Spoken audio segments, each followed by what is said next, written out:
नमस्कार, मैं आशु और आप देख रहे थे न्यूज पोस्ट। गालिब जैसा शायर बहुत पहले कह गया, हमको उनसे है वफा की उम्मीद जो नहीं जानते वफा क्या है।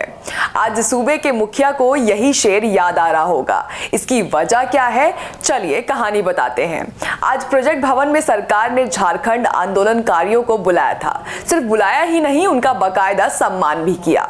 लेकिन ये क्या, जिनका सम्मान किया गया वही थोड़ी देर बाद सरकार के विरोध में नारे लगाने लगे। पहले सीएम को सुनिए, उन्होंने क्या कहा। आंदोलन के पहले पंक्ति में जो लोग थे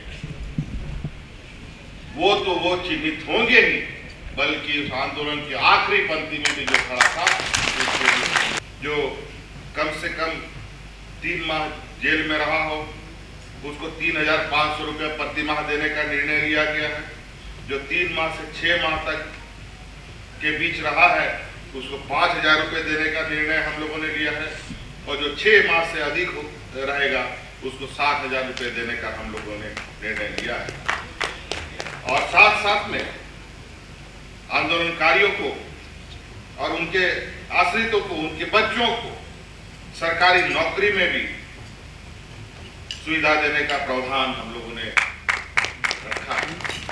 तो कई ऐसे धीरे धीरे हम चीजों को जोड़ते हुए आगे बढ़ रहे हैं। संसाधन जैसे जैसे हमें मिलेगा, वो संसाधन आप तक निश्चित रूप से हम उसको पहुंचाने का दिन रात मेहनत करेंगे। आपने देखा होगा, सरकार बनने के बाद हमें पता था तकलीफें इस राज्य में कितनी है, गरीबी कितनी है, पिछड़ापन कितना है। इसलिए सरकार में बैठते ही गांव देहात के, हम लोग जितना गांव देहात जाते हैं, हमारे पदाधिकारी लोग भी उतना नहीं जाते।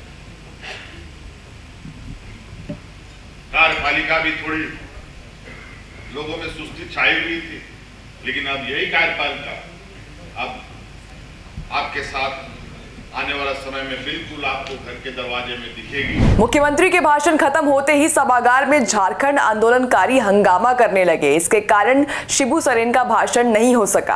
आंदोलनकारी पेंशन के नियमों से नाराज थे। उन्होंने कहा कि उन्हें प्रखंड और जिले में सम्मान नहीं दिया जा रहा है।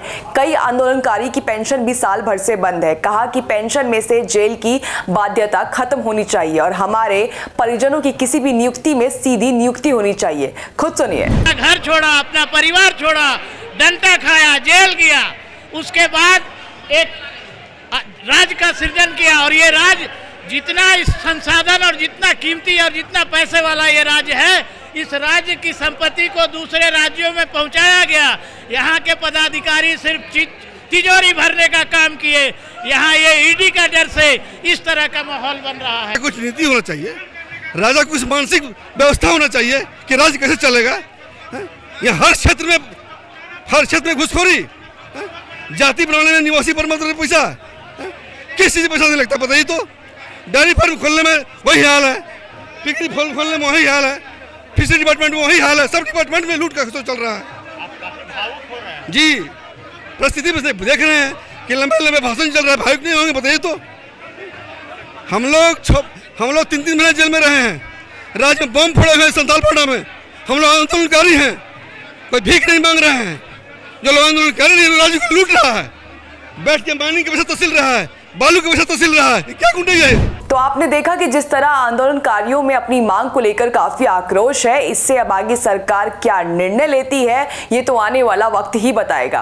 अभी के लिए इतना ही। ऐसी तमाम राजनीतिक हलचल के लिए द न्यूज पोस्ट को सब्सक्राइब करें और कमेंट्स में अपने सुझाव को भी साझा करें। And also don't forget to press the bell icon. Thank you.